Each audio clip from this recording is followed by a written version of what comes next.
Assalamualaikum warahmatullahi wabarakatuh. Nama saya Agung Priyo Susilo dan saya dari program studi PGSD.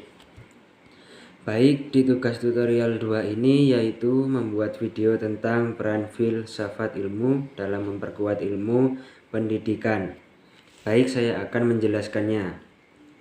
Menurut saya, filsafat ilmu sangat penting dalam dunia pendidikan karena filsafat ilmu membantu kita memahami dasar-dasar pendidikan secara lebih mendalam.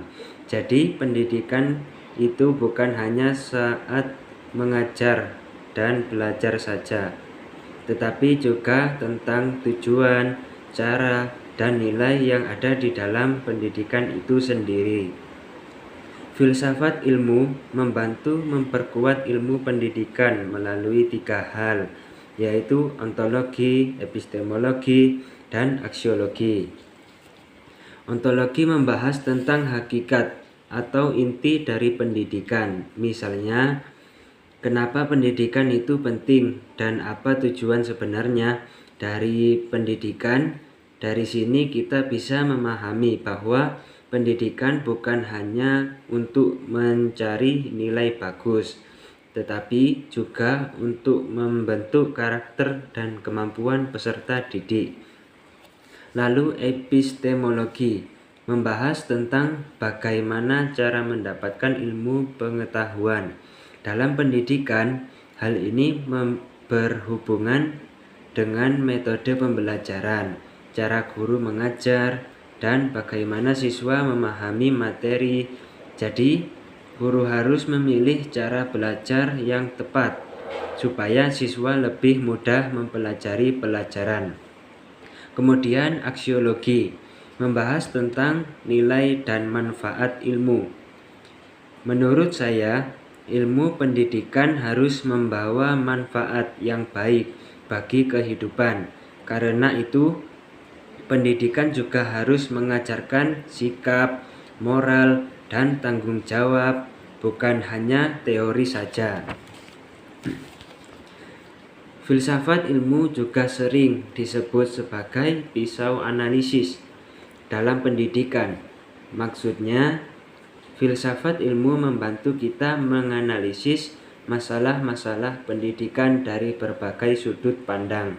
Contohnya, ketika ada siswa yang kurang semangat belajar, guru tidak langsung menyalahkan siswa, tetapi mencari penyebabnya terlebih dahulu. Misalnya dari metode pembelajaran, lingkungan belajar, atau cara penyampaian materi. Contoh, penerapan filsafat ilmu dalam pendidikan bisa dilihat dalam proses pembelajaran di sekolah. Sekarang banyak guru yang menggunakan diskusi, kerja kelompok, dan pembelajaran aktif supaya siswa lebih berpikir kritis dan tidak hanya menghafal materi. Selain itu, dalam kurikulum juga ada pendidikan karakter yang bertujuan membentuk sikap dan perilaku yang baik. Menurut saya, pendidikan dan filsafat ilmu saling berhubungan. Filsafat ilmu membantu pendidikan menjadi lebih terarah, sedangkan pendidikan juga membantu perkembangan pemikiran manusia melalui pengalaman dan pengetahuan baru. Jadi kesimpulannya, filsafat ilmu memiliki peran yang sangat penting dalam memperkuat ilmu pendidikan karena membantu memahami tujuan pendidikan, cara memperoleh ilmu, dan manfaat ilmu bagi kehidupan. Sekian penjelasan dari saya. Terima kasih. Mohon maaf bila ada salah dan kata, mohon maaf yang sebesar-besarnya. Wassalamualaikum warahmatullahi wabarakatuh.